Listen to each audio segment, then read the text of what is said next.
ಕರ್ನಾಟಕ ಹಸೆ ಚಿತ್ತಾರ ಪರಿಷತ್ತು ಜಾನಪದ ವಿಶ್ವವಿದ್ಯಾನಿಲಯದ ಮಾನ್ಯತೆಯ ಅಧ್ಯಯನ ಕೇಂದ್ರ ಹಸೆ ಚಿತ್ತಾರದ ಲಕ್ಷಣಾಂಶಗಳ ಕುರಿತು ಡಿಪ್ಲೊಮಾ ತರಗತಿಗಳ ಉಪನ್ಯಾಸ ಮಾಲಿಕೆ. ನಾನು ನಿಮ್ಮ ರವಿರಾಜ್ ಸಾಗರ್. ಚಾನಲ್ ಸಬ್ಸ್ಕ್ರೈಬ್ ಮಾಡೋದನ್ನು ಮರಿಬೇಡಿ, ನಮ್ಮನ್ನು ಬೆಂಬಲಿಸಿ. ಇವತ್ತಿನ ಹಸೆ ಚಿತ್ತಾರ ಡಿಪ್ಲೊಮಾ ಕೋರ್ಸಲ್ಲಿ ನಾವು ವಿಶೇಷವಾಗಿ ಹಸೆ ಚಿತ್ತಾರದ ಮತ್ತೊಂದಷ್ಟು ಮೋಟಿವ್ಗಳ ಬಗ್ಗೆ ತಿಳ್ಕೊಳ್ಳೋಣ. ನಾವು ವಿ ಲರ್ನ್ ಹಸೆ motifs, ಸ್ಪೆಷಲಿ ಹಸೆ ಕೋಳಿ. ಕಾಡು ಕೋಳಿ ನೋಡಿದ್ರಲ್ವಾ, ಆ ಕಾಡು ಕೋಳಿಯ ಒಂದು ರೇಖಾಚಿತ್ರ ಇಲ್ಲಿ ಕಾಣ್ತಾ ಇದೆಯಲ್ಲ, ಇದನ್ನು ನಾವು ಸ್ವಸ್ತಿ ಕೋಳಿ ಅಂತ ಕೂಡ ಕರಿತೀವಿ. ಇಲ್ಲಿ ಮಧ್ಯದಲ್ಲಿ ಸ್ವಸ್ತಿಕ ಆಕಾರ ಬಂದಿದೆಯಲ್ಲ, ಹಾಗಾಗಿ ಸ್ವಸ್ತಿ ಕೋಳಿ ಅಂತ ಕರಿತೀವಿ. ಹಸೆ ಚಿತ್ತಾರಕ್ಕೂ ವಾರ್ಲಿ ಚಿತ್ತಾರಕ್ಕೂ ಇರುವ ಮುಖ್ಯ ವ್ಯತ್ಯಾಸಗಳಲ್ಲಿ ಕೋಳಿ ಕೂಡ ಒಂದು. ಕೋಳಿ ಫಲವಂತಿಕೆಯ ಸಂಕೇತವಾಗಿ ಹಾಗೂ ಶಿವನಿಗೆ ನೈವೇದ್ಯವಾಗಿ ಹಿಂದೆಲ್ಲ ಕೋಳಿಯನ್ನು ಕೊಯ್ತಾ ಇದ್ದಾರಲ್ಲ, ಅದೇ ಥರ ನಮ್ಮ ಹಸೆ ಚಿತ್ತಾರದಲ್ಲಿ ಅದು ಸಂಕೇತವಾಗಿ ನಮ್ಮ ಹಳ್ಳಿಗರು ಜನಪದರು ಕೋಳಿಯನ್ನು ಕೂಡ ಹಸೆ ಚಿತ್ತಾರದಲ್ಲಿ ರೂಢಿ ಸಂಪ್ರದಾಯದಂತೆ ಬಿಡಿಸ್ತಾ ಬಂದಿದ್ದಾರೆ. ಈಗ ಆ ಕೋಳಿ ಬಗ್ಗೆ, ಬಿಡಿಸುವ ಕ್ರಮದ ಬಗ್ಗೆ ತಿಳ್ಕೊಳ್ಳೋಣ. ನಾನಲ್ಲಿ ಕಾಣಿಸ್ತಾ ಇದೆಯಲ್ಲ, ಝೂಮ್ ಹಾಕಿ. ಓಕೆ, ಕೋಳಿ ನಿಯರ್, ವೆರಿ ನಿಯರ್. ಇದು ಕೋಳಿ. ಇದನ್ನು ನಾವು ಸುಲಭವಾಗಿ ಬಿಡಿಸುವ ಕ್ರಮವನ್ನು ತೋರಿಸ್ತೀವಿ ನೋಡಿ. Just simple. ರೇಖೆ ಹಾಕೊಳ್ಳಿ, ಈ ಥರ ರೇಖೆ ಹಾಕಿ, ಆನಂತರ ಇದನ್ನು ಕ್ಲೋಸ್ ಮಾಡಿ. ಹೀಗೆ ಮಾಡಿದರೆ ರೆಕ್ಕೆ ಆಯಿತು. ಓಕೆ, ಈಗ ಕೊಕ್ಕು, ಇದನ್ನು ಹೀಗೆ ಮಾಡಿದರೆ ಕೊಕ್ಕಾಯಿತು. ಕೋಳಿ ಕಾಣ್ತಾ ಇದೆಯಲ್ವಾ? ಗಂಡು ಕೋಳಿ ಮತ್ತು ಹೆಣ್ಣು ಕೋಳಿ ಇರ್ತದೆ. ಈಗ ಬರೆದ ಹೆಣ್ಣು ಕೋಳಿ, ಇದ್ರ ಮೇಲೆ ಜುಟ್ಲ ಬರೆದ್ರೆ ಗಂಡು ಕೋಳಿ, ಅಥವಾ ನಾವು ಇದ್ರ ಮೇಲೆ ತ್ರಿಭುಜ ಕೂಡ ಇಡ್ತೇವೆ. ಹೀಗೆ ಹಸೆಯಲ್ಲಿ ಇದು ಗಂಡು ಕೋಳಿ ಆಗುತ್ತೆ. ಆನಂತರ ನಾವು ಈ ರೀತಿ ಹೇಳೋದು ಕಾಲ್ ಮಾಡ್ತಕ್ಕಂಥದ್ದು. ಹಸೆ ಚಿತ್ತಾರ ಕೇವಲ ರೇಖೆಗಳಿಂದ ರಚಿಸಲ್ಪಡುವುದರಿಂದ ಇಲ್ಲಿ ರೇಖೆಗಳೇ ಹೆಚ್ಚು ಪ್ರಧಾನ ಪಾತ್ರ ವಹಿಸ್ತವೆ. ಆನಂತರ ನಾವು ಇಲ್ಲಿ ಮಧ್ಯದಲ್ಲಿ ಒಂದು ಇಂಟು ಹಾಕ್ಕೊಂಡು ಹೀಗೆ ಬಡಿಬೋದು. ಸ್ವಸ್ತಿಕ್ ಆಕಾರ ಬರಬೇಕು ಅಂದರೆ ಸ್ವಸ್ತಿಕ್ ಆಕಾರವನ್ನು ಕೂಡ ನಾವಿಲ್ಲಿ ಮಾಡ್ತಕ್ಕಂಥದ್ದನ್ನು ಕಾಣ್ಬೋದು. ಈಗ ಇದಕ್ಕೆ ಸೇರಿಸ್ತಕ್ಕಂಥದ್ದು, ಇದನ್ನು ಇದಕ್ಕೆ ಸೇರಿಸ್ತಕ್ಕಂಥದ್ದು, ಕ್ಲೋಸ್ ಮಾಡ್ತಕ್ಕಂಥದ್ದು, ಇದಕ್ಕೆ ಸೇರಿಸ್ತಕ್ಕಂಥದ್ದು, ಇದಕ್ಕೆ ಸೇರಿಸ್ತಕ್ಕಂಥದ್ದು. ಈಗ ನೋಡಿ ಸ್ವಸ್ತಿಕ್ ಆಕಾರ ಬಂದಿದೆ. ಈಗ ಈ ಭಾಗ ಇದೆಯಲ್ಲ, ಇದನ್ನು ಫುಲ್ ನೋಡಬೇಕು. ಇದನ್ನು ಮಾಡ್ತಕ್ಕಂಥದ್ದು. ಆನಂತರ ಈ ಭಾಗವನ್ನು ಫಿಲ್ ಮಾಡ್ತಕ್ಕಂಥದ್ದು. ಈಗ ನಿಮಗೆ ಸ್ವಸ್ತಿಕ್ ಕೋಳಿ ರಚನೆ ಆಯಿತು. ಈಗ ಇನ್ನೊಂದು ಬಗೆಯ ಮತ್ತೊಂದು ಸರಳ ತ್ರಿಭುಜ ಆಕೃತಿಯ ಕೋಳಿ ಚಿತ್ರವನ್ನು ಕೂಡ ತಿಳಿಸ್ತೇನೆ ನಿಮಗೆ. ನೋಡಿ, ಈಗ ಒಂದು ತ್ರಿಭುಜ ರಚಿಸ್ತಕ್ಕಂಥದ್ದು ನಿಯರ್ ಬರಲಿ. ಜಸ್ಟ್ ಒಂದು ತ್ರಿಭುಜ ಹಾಕೊಳ್ತಕ್ಕಂಥದ್ದು. ಈ ತ್ರಿಭುಜಕ್ಕೆ ಈಗೊಂದು ರೆಕ್ಕೆಯನ್ನು ಎಳೆದು ಇದನ್ನು ಹೀಗೆ ಕೂಡಿಸ್ತಕ್ಕಂಥದ್ದು. ಆನಂತರ ಇದನ್ನೇ ಕಾಲ್ ಮಾಡ್ತಕ್ಕಂಥದ್ದು.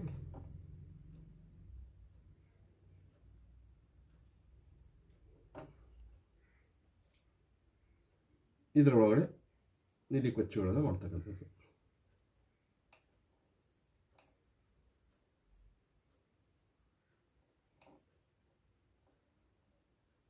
ಆನಂತರ ಇಲ್ಲಿ ರೆಕ್ಕೆಗಳನ್ನು ಇರ್ತಕ್ಕಂಥದ್ದು.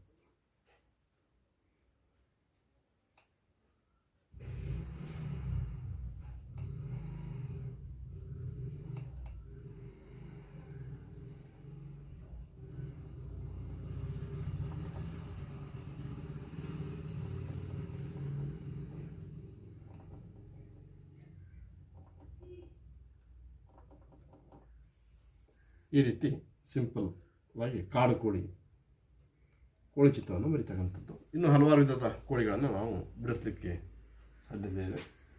ಹಸೆ ಚಿತ್ತಾರದಲ್ಲಿ ಕೋಳಿ ಅತಿ ಪ್ರಮುಖವಾದ ಲಕ್ಷಣಾಂಶ ಆಗಿದೆ. ನೀವು ಈ ಚಿತ್ರದಲ್ಲಿ ನೋಡಿ, ಇಡೀ ಹಸೆ ಚಿತ್ತಾರದ ಇದು. ಇದರಲ್ಲಿ ನಾವು ಕೋಳಿಯನ್ನು ಈ ದಂಡಿಗೆಯ ಮೇಲೆ, ಈ ಮುಂಡಿಗೆಯ ಮೇಲ್ಗಡೆ ಬರಿತೀವಿ. ಲೆಫ್ಟ್ ಆ್ಯಂಡ್ ರೈಟ್, ಹೆಣ್ಣು ಕೋಳಿ, ಗಂಡು ಕೋಳಿ. ಇದು ನಮ್ಮ ಹಸೆ ಚಿತ್ತಾರ. ಈಗ ನಾವು ಈ ದಂಡಿಗೆಯ ಭಾಗವನ್ನು ಕೂಡ ನೆಕ್ಸ್ಟ್ ತಿಳ್ಕೊಳ್ಳೋಣ. ಈಗ ನಾವು ಹಸಚಿತ್ತಾರದ ಮಧ್ಯಭಾಗದಲ್ಲಿ ಕಂಡುಬರ್ತಕ್ಕಂಥ ಪಲ್ಲಕ್ಕಿ, ನಾವು ಅದನ್ನು ದಂಡಿಗೆ ಅಂತ ಕರಿತೀವಿ. ಈಗ ಆ ದಂಡಿಗೆಯನ್ನು ಬಿಡಿಸುವ ಕ್ರಮವನ್ನು ತಿಳ್ಕೊಳ್ಳೋಣ. ದಂಡಿಗೆಯನ್ನು ವೆರಿ ಸಿಂಪಲ್ ಆಗಿ ಈ ಆಕಾರದಲ್ಲಿ ದಂಡಿಗೆ ಇರ್ತದೆ. ಪಲ್ಲಕ್ಕಿ ಇರ್ತದೆ ನೋಡಿದ್ರಲ್ವ, ಅದೇ ಆಕಾರದಲ್ಲಿ ಹಸಚಿತ್ತಾರ ಕೂಡ ಮಾಡ್ತೀವಿ.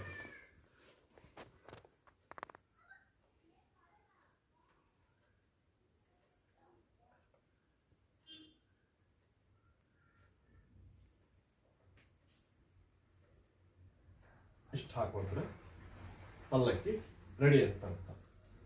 ಆನಂತರ ಇದರ ಮೇಲೆ ಹೀಗೆ ಕೂರಿಸ್ತಕ್ಕಂಥದ್ದು. ಹೀಗೆ ನಾವು ನಮ್ಮ ಚಿತ್ತಾರದ ಮುಂಡಿಗೆಯಲ್ಲಿ ಎಷ್ಟು ಎಳೆಗಳಿರ್ತದೋ ಅದಕ್ಕೆ ಸಂಬಂಧಪಟ್ಟ ಹಾಗೆ ನಾವು ಈ ರೀತಿಯ ಕರುಗಳನ್ನು ರಚಿಸಬಹುದು. ಇಲ್ಲಿ ಶಿವಲಿಂಗ ಅಥವಾ ಪಾರ್ವತಿ ಬರ್ತದೆ. ಶಿವಲಿಂಗವನ್ನು ಬರೆಯೋದ್ರೆ ಹೀಗೆ, ಇದು ಶಿವಲಿಂಗ. ಇದರ ಒಳಗಡೆ ನಾವು ನೀಲಿಕೊಚ್ಚುಗಳನ್ನು ಎಳೆತಕ್ಕಂಥದ್ದು.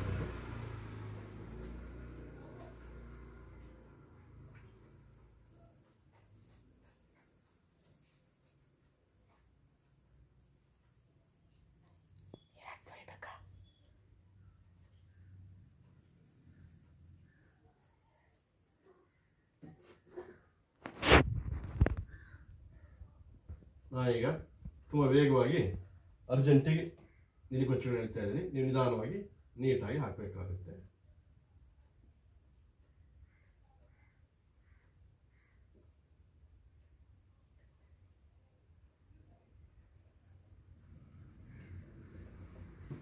ಈ ರೀತಿ ನೀಲಿಕೊಚ್ಚುಗಳನ್ನು ನಿಧಾನವಾಗಿ ಲೈನ್ ಸ್ಪೇಸ್ಗಳನ್ನು ನೀಟಾಗಿ ಹಾಕಬೇಕು. ನಾನು ಅರ್ಜೆಂಟಲ್ಲಿ ಹಾಕಿದ್ದೀನಿ. ಇಲ್ಲಿ ಇದೇ ರೀತಿ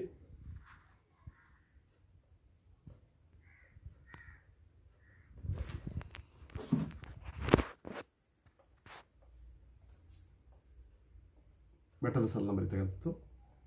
ಇಲ್ಲಿ ನಾವು ಚೆಂಡು ಹೂವನ್ನು ಬರೀತಕ್ಕಂಥದ್ದು.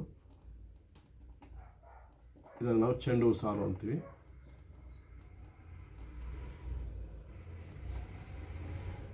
ಹೀಗೆ ನಾವು ದಂಡಿಗೆಯನ್ನು ಸಿಂಪಲ್ ಆಗಿ ಬಿಡಿಸ್ಬೋದು. ಇನ್ನು ಬೇರೆ ಬೇರೆ ರೀತಿಯಲ್ಲಿ ಮಾಡಬಹುದು.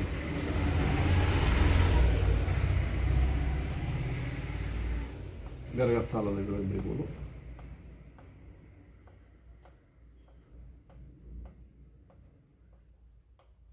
ಇಲ್ಲಿ ವೇಗವಾಗಿ ತುಂಬ್ತಾ ಇದ್ದೀನಿ. ನೀವು ಇದನ್ನು ನೀಟಾಗಿ ಮಾಡ್ತಕ್ಕಂಥದ್ದು, ಈ ಥರ ಫಿಲ್ ಮಾಡ್ತಕ್ಕಂಥದ್ದು.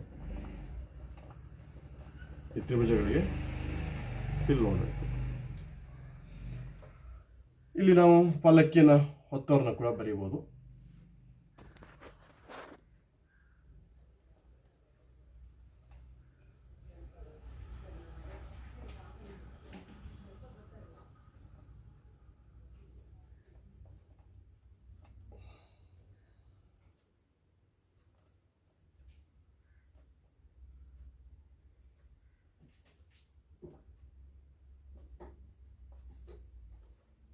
ನೀಟಾಗಿ ಬರೀಬೇಕು. ನಾನಿಲ್ಲಿ ವೇಗವಾಗಿ ಮಾಡಲಿಕ್ಕೋಸ್ಕರ ಬೇಗ ಬರಿತಾ ಇದ್ದೀನಿ. ನೀವು ನೀಟಾಗಿ ಶುದ್ಧವಾಗಿ ಬರಿಬೇಕಾಗುತ್ತೆ. ಇದು ಪಲ್ಲಕ್ಕಿ ಹೊತ್ತವರು. ವಿಡಿಯೋಗೋಸ್ಕರ ವೇಗವಾಗಿ ಬಿಡಿಸಿದ್ದೇನೆ. ಲೈನ್ಗಳು ಸರಿಯಾಗಿ ಆಗಿಲ್ಲ. ನೀವು ನಿಧಾನವಾಗಿ ತಾಳ್ಮೆಯಿಂದ ಬಿಡಿಸ್ಬೇಕು. ಆಗ ಲೈನು ಆ್ಯಂಡ್ ಲೆಂತ್ ಸರಿಯಾಗಿ ಬರುತ್ತೆ.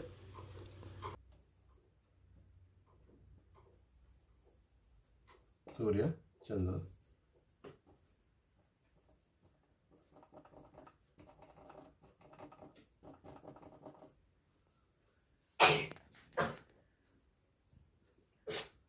ಇಲ್ಲಿ ನಾವು ಶಿವ ಪಾರ್ವತಿಯನ್ನಾದರೂ ಬಿಡಿಸ್ಬೋದು,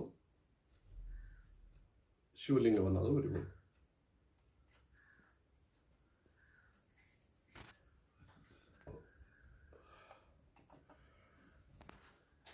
ಇಷ್ಟು ಸರಳವಾಗಿ ಬಿಡಿಸ್ತಕ್ಕಂಥ ಒಂದು ಕ್ರಮ.